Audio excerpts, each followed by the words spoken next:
So, what is the fastest way to money? Usually it helps when you know someone, obviously. But I'll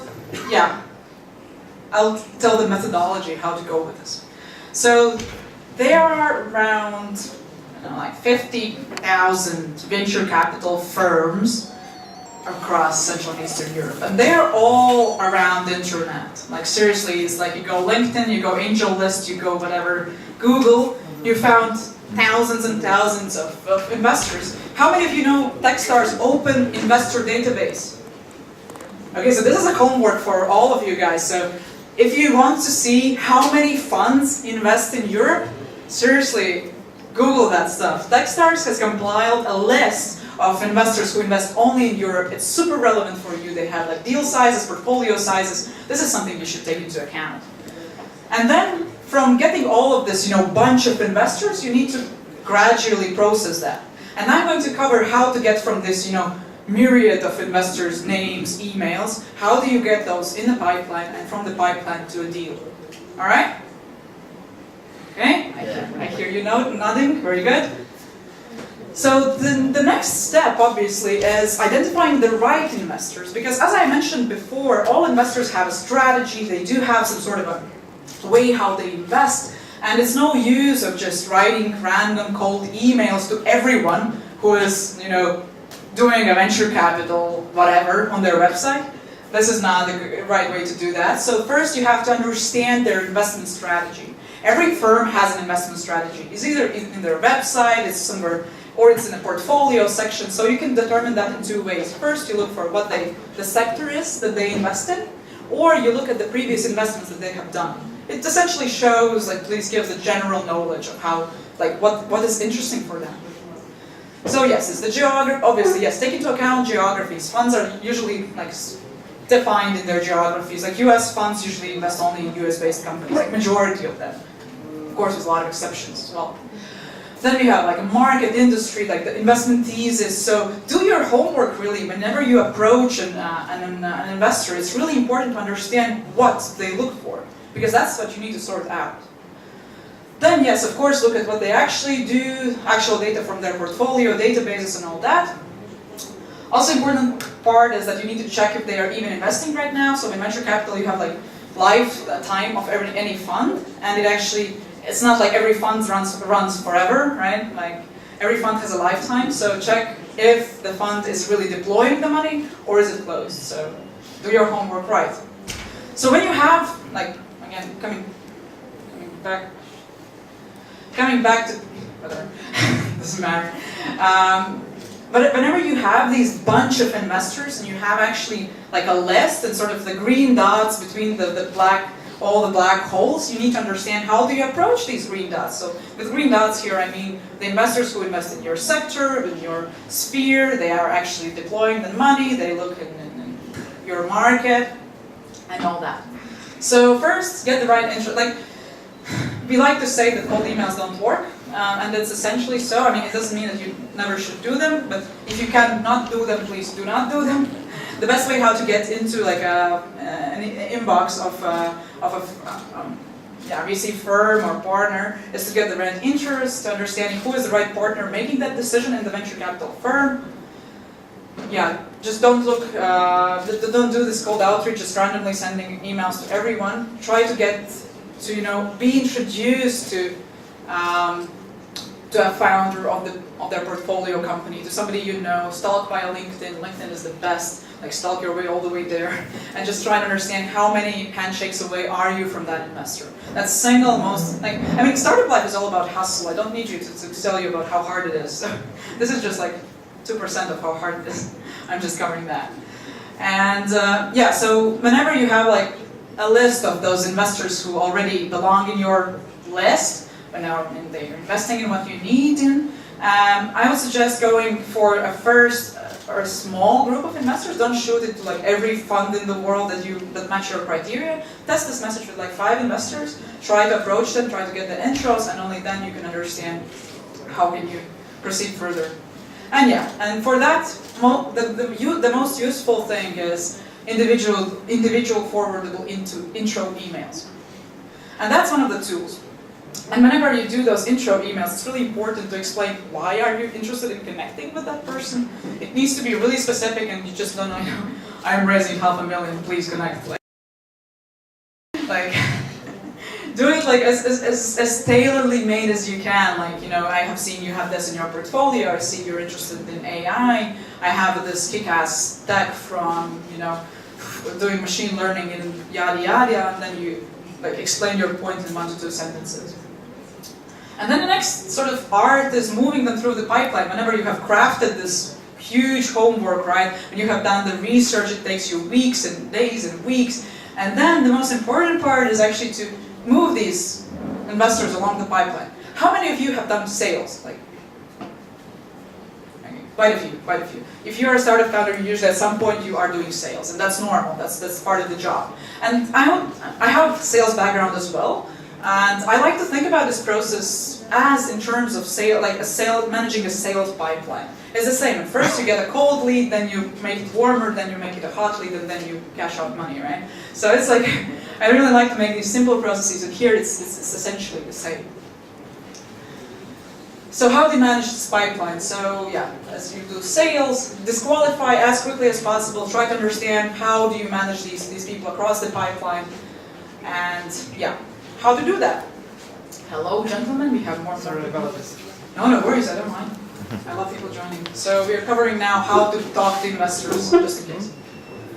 So how do we move these people? So we have created a pipeline. Let's imagine all of us have an investor pipeline and we want to do fundraising now. So here I have a very simple tool set for you guys to use, hopefully, whenever you're raising your next round.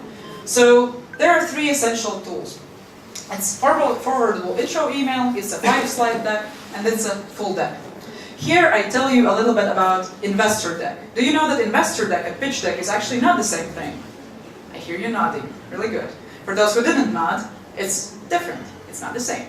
Investor deck is something that is aimed to explain what you do without you being there.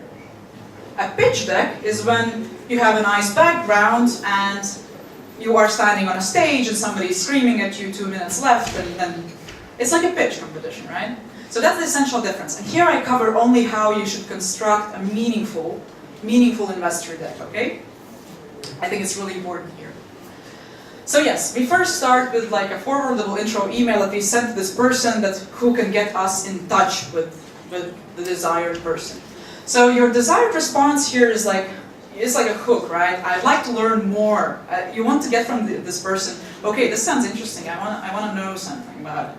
Then, if you get this desired response, don't kill them with a 15-slide deck, your business model projections for 5 years and cash flow analysis. They most probably will just not read it. You want to hook them, but you don't want to kill them right up front. So the art here really is to give as much information as you should to explain your point clearly, but not so ubiquitous amount of information so that they are oh gosh, this guy is so all over the place, I don't want to know about everything about it. So that's usually covered in the next follow-up email. So yeah, after you meet and all that.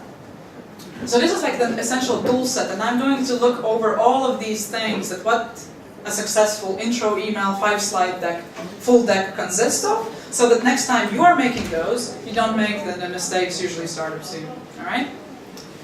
So how does a forwardable intro email look? So first, the aim of that is to reduce the work for the person who is doing the intro.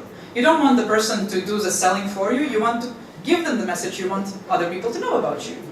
Don't ever expect somebody selling your stuff better than you do. They won't, they don't care about you. So you need to put and craft this intro email of 2 to 3 to 4 sentences, how much it takes to explain the point clearly, into a nice email.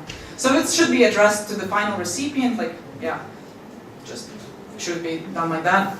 And so the content is really the 2 paragraphs about the startup, an elevator pitch, a relevant statement, I think you would be interested in that because I saw you investing in this, meaning the connection of why my stuff here I'm working on will make sense to you, just planting the seed in their mind. People appreciate that. And last, always ask. whenever you do something, you need to understand what you want to get out of this. You just don't want to send an email and then land it in the spam box and like leave it forever. You want something. Do you want a meeting? Do you want a feedback? Do you know, whatever. Feedback usually works best. People love giving feedback. Like, feedback is a gift, as they used to say. You just take it or leave it, but you give it. And if I ever could sort of give you an advice, try to ask as much feedback as you can from investors, from anyone, because it just sort of makes you feel vulnerable, and it just works better when people feel like this connection to the founder. So whenever we are done with this intro email and we have been introduced to the right person, let's assume we are there. So next, the investor is saying, okay, cool, I want to know more. So what comes next? So then I would suggest going with a simple 5-slide deck. So it covers the main thing that investors usually look for. So it's problem, solution, the market. Is the market big enough? The traction. Traction is king. Everybody loves traction. If you can make it in bold, make it in bold. Underline that shit. Like, make the traction the center of that. And lastly, yeah, team. Team is very important at every start. Like, early stage investors invest in teams and markets. They don't invest in problems or solutions, because if you're a startup, you'll pivot numerous times. And only successful startups will be, successful teams will be able to pull that stuff off. So yeah, think when you're constructing this deck, think hard about the titles. Like, title is essentially the thing that the person will read first, and that's what they will like. That's the impression that you'll leave them. Assume that the busy reader will only read the headlines, so you want to make your point as clear as possible, because like in reality, VCs get decks every day. Like seriously, like if you're working on stuff, most probably there are like 5 other teams in India working on the same stuff. So you really want to make it measurable, like memorable. So here's a fine example that I find really elaborative, and it comes actually from a pitch deck. So we have a problem statement. 35,000 infants die in their sleep unnecessarily. And when you read that, you're like, oh, I don't like dying babies. I want to know more. So the solution. Our wearable sleep monitor analyzes infant breathing patterns to prevent infant sleep death. And you're like, that sounds interesting. I want to know more. How do they actually solve this problem? So, and I do believe that the market is big enough, and it is. So we provide sort of an explanation of why the market is there. There's a 35 billion market, parents who wish to protect their babies. When you read that, you know that the market of parents who wish to protect their babies is actually everyone who has a kid. So that's something that as well strikes your mind.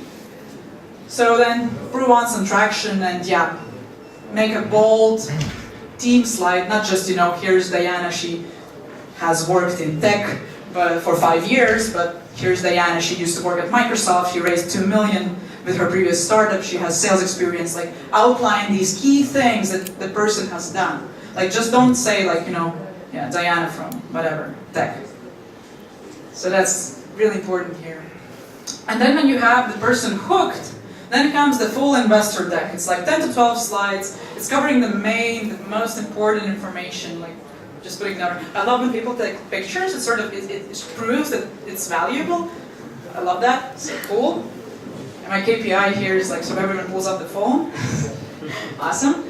So here, like whenever you're making this full investor deck, you want to be as clear and as